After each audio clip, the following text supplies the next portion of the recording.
first theme that is written down here, and that is martyrdom. Martyrdom means that someone sacrifices his or her life, oftenly his life. One of the most explicit means evident, obvious, that is quite you may say clear in the poem, very clear, most clear, clearest. Philosophies Eliot explores, Eliot shows, is what constitutes a true Christian martyr. That what is a Christian martyr, that how a Christian gives life in the way of God. As Thomas explains in his interlude sermon, so there's a line of a critic: a martyr is not merely one who dies for God. A martyr is not only one who dies for God, but rather one who allows himself to be the instrument of God. That's pretty important, that only martyrdom is not enough, or we say that martyrdom is not concerned to give your life in the way of God. Rather, you should allow yourself to be in the way of God in your living life. When you are alive, you should offer every act that you do in the way of God. You should offer every action in the way of God. That whole of my life, the actions of my life, the acts of my life are according to the will of God. So you are the instrument of God, you are the weapon of God, you are the representative of God on this earth. So it's important about martyrdom. He argues that a martyr is not made by accident. So it doesn't mean that if there is some accident and you say that he is a martyr. So it is not an accident, it is not an incident, a sudden incident that happens to your life and you are a martyr. That's a very, very great grade in the eyes of God, and that's one of the greatest kind of death that we have in Muslim theology as well. So the same is the case with Christian theology as well.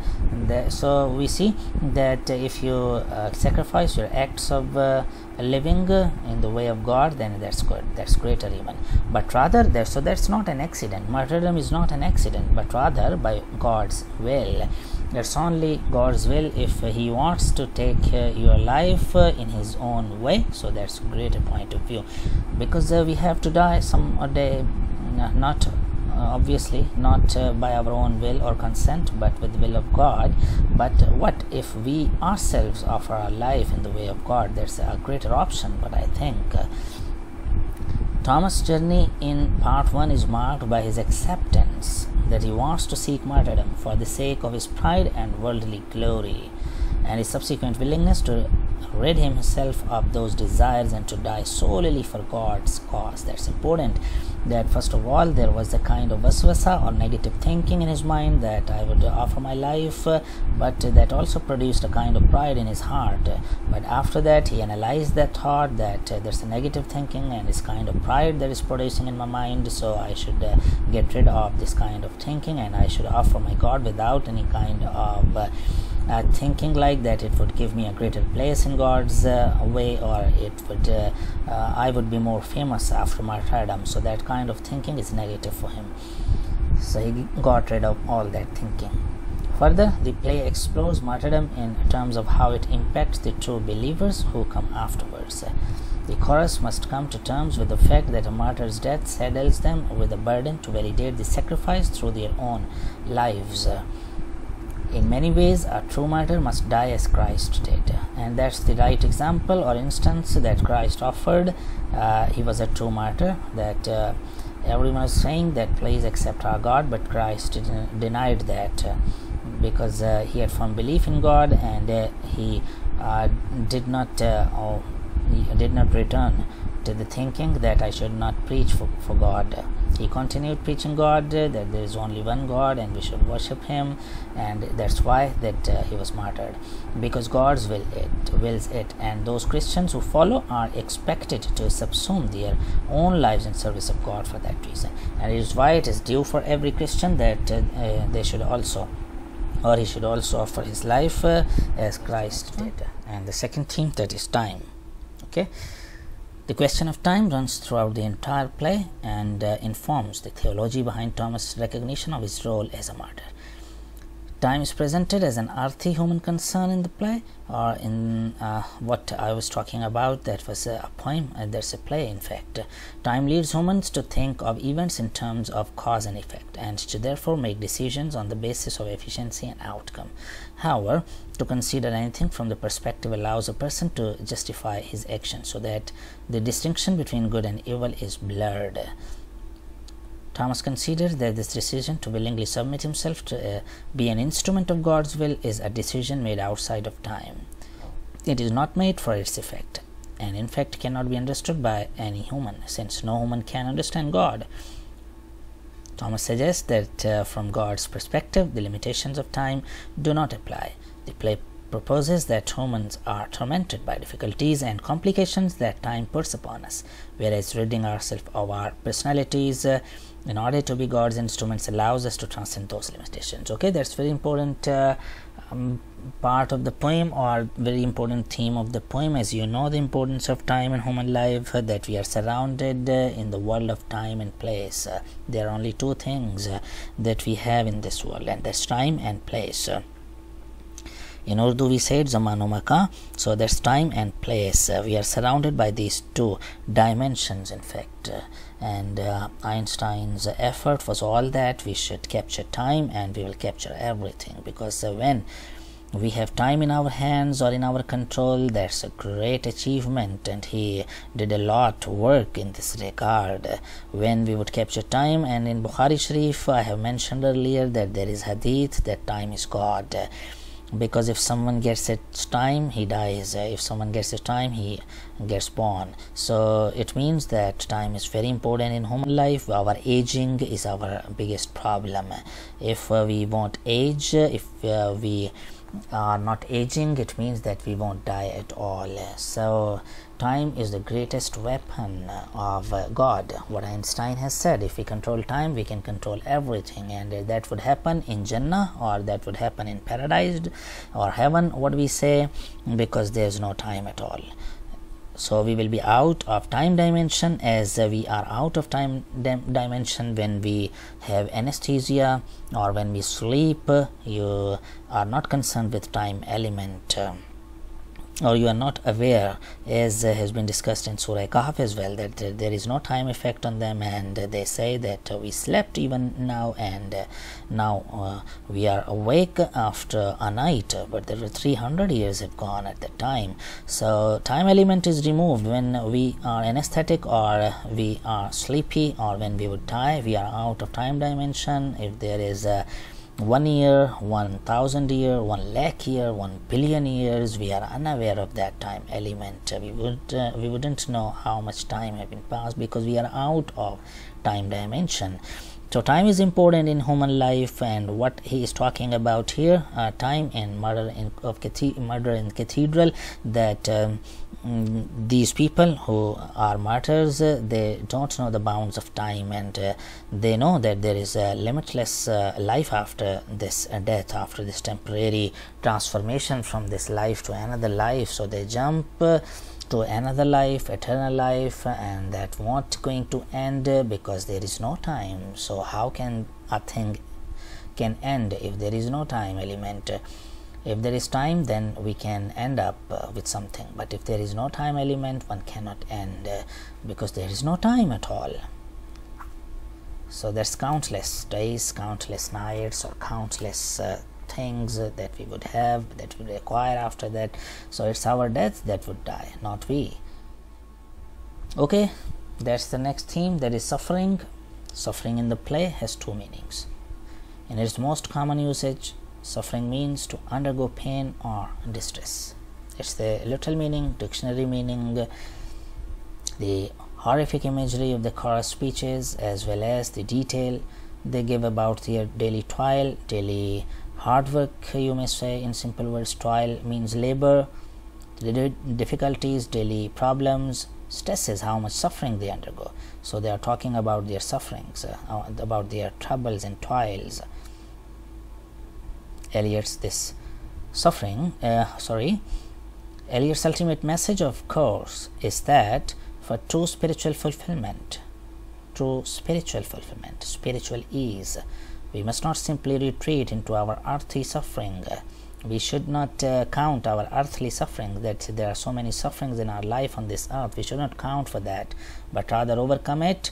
We should tackle it and devote ourselves to the serving as God's instruments, because we are God's instruments, we are God's men, we are God's weapons, and we should use our bodies and minds according to the ways of God, according to the wills of God, and that's all. We also learn in Muslimhood or in Islam, that is the message, obviously, that a mu'min is who does everything according to the will of God, and his will is not his will. His even when he walks through, his feet are not his feet, rather they are God's feet. His hands are not his hands, rather they are God's hands. It simply means that what he does, that's according to the will of God and not by himself or herself. Okay, I think the point is clear. So all the sufferings are omitted, all the sufferings end up when we see that there is only one God, and we have to submit or surrender ourselves to the will of God, and everything is happening according to the plan of God. So we are nothing except instruments, except puppets. We are in the hands of God, and we should submit to the will of God. So there is no suffering at all. That's one formula of happiness.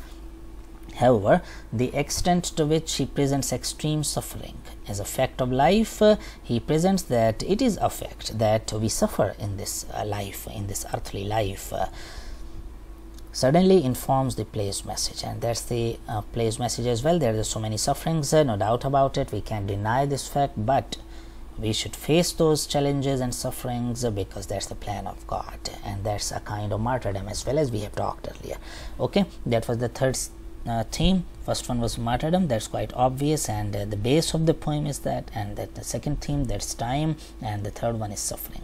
Okay, there is the fourth theme, that is opposites, that so many opposites are talked about in the play. So let's talk about opposites in the play. In a variety of ways, Eliot explores the theme of opposites, elements that contain a contradiction within them. So there are so many elements in the play that have been discussed, and they have apparent contradiction within them. The most explicit manifestation show of the theme is the mystery of Christ's death. Number one, that there are contradiction about Christ's death, which is parallel in the death of martyrs. Okay, let's see. As Thomas explains in his interlude sermon, Christians both, that's the contradiction we are talking about. Christians both celebrate and mourn these deaths. Okay, they also celebrate, they also feel happy on this death, on Christ's death, and they also mourn and lament and weep on this death.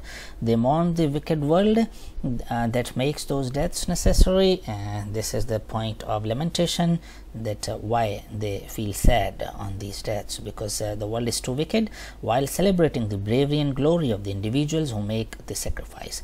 But they feel happy when they see that on the part of Christ and on the part of Thomas, that they sacrificed their life in the way of God. So they celebrate their glory and bravery while celebrating the bravery and glory. Okay. Likewise, there is a contradiction in what the chorus is encouraged to accept in the play. So there is also a contradiction in the chorus's proceedings. Let's see how.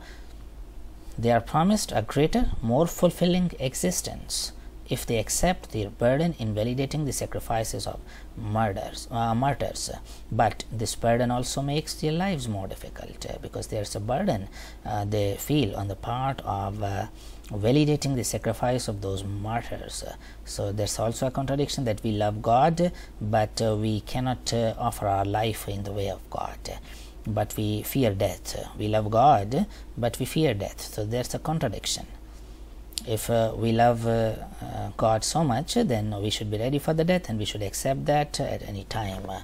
So they cannot simply retire into their suffering, but must more directly confront the limitations and difficulties of the physical world. So there are difficulties and limitations of this physical world as well. Mental thinkings would be something, other patterns would be something other, but the physical realities of the physical world are also important. It's why that they are not allowed, especially the churchmen and women are not allowed to get married, because there are so many problems of married person. He would think for his wife, for his children. Obviously that's a reality in the physical world. So if they are married, they will fill their own pools first, and then they would care for the church, and that's not good. We should prefer God in every way. So that's the problem, that's the contradiction. Finally, Eliot explores opposites through the chorus speeches, especially in part 2, in which they continually posit elements that are both positive and negative at once. Okay, hopefully the point is clear that there are so many opposites that are discussed in the play. And that's the last slide, hopefully.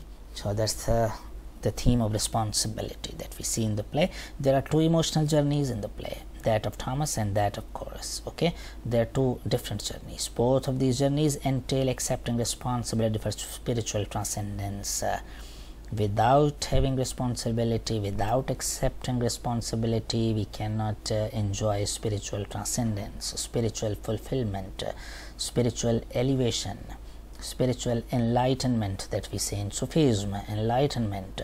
We cannot be one with God except accepting responsibility.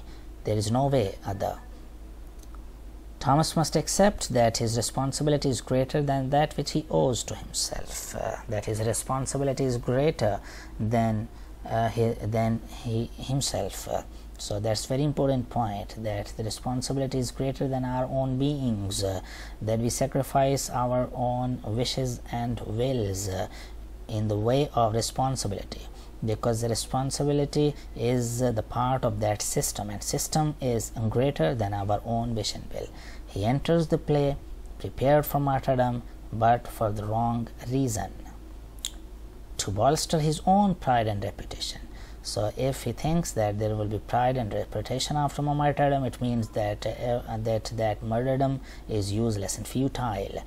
His journey in part 1 entails his realization. So he quickly realizes this thinking that he must die as God's instrument, and that's the realization. That's a pure way, is that there shouldn't be any kind of pride thinking or fame thinking, that afterwards people would remember me. So that's not purity in the way of God. So what he realizes, that he must die as God's instrument, so as not to waste the death. Otherwise his death, his martyrdom, would be a simple death and not a martyrdom. So he won't be martyred in that way. So that would be a simple death. So there's the difference of intention, of niyyah. His responsibility to his church means he must rid himself of personality and be submissive to God.